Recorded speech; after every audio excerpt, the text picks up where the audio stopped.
Учествува во носење одлуки за делење пари, но и самиот ги добива. Екс-вице-премиерот за економски прашања Кочо Ангјушев од април е дел од новоформираниот Совет за фискални мерки против COVID-19. Тој бил член предложен од Стопанската комора на Македонија.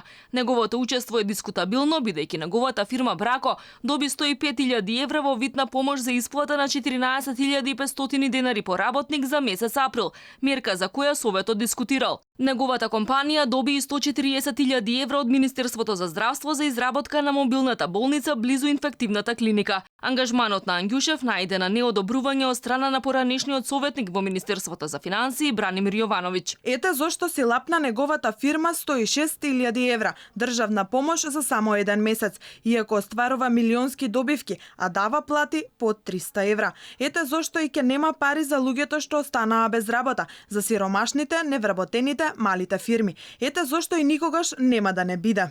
Од Министерството за финансии реагираат дека членовите на Советот ниту предлагале мерки, ниту пак одлучувале дали ќе се воведат, туку само разменувале мислења. Ангјушев не добил надомест за неговиот ангажман, немало селективност при делењето на пари, уверуваат од финансии. Мерката важи еднакво за сите и нема простор за било каква селективност во истата. Секоја компанија која ги исполнува предвидените критериуми, меѓу кои да има поголем пат на приходи од 30% во месецот во кој аплицира, има право да ја добие финансиската поддршка за оние вработени за кои ги исполнува условите.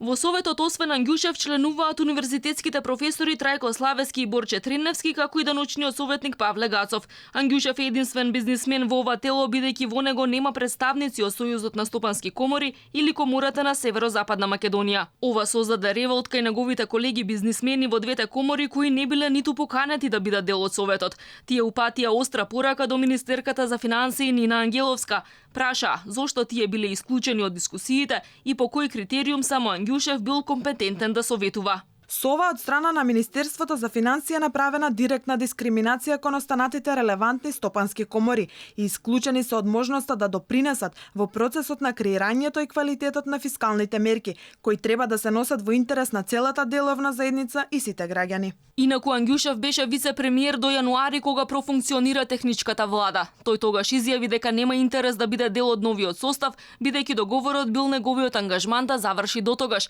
и дека требало повторно да се врати да управува со неговите фирми, кои трпеле во негово отсуство.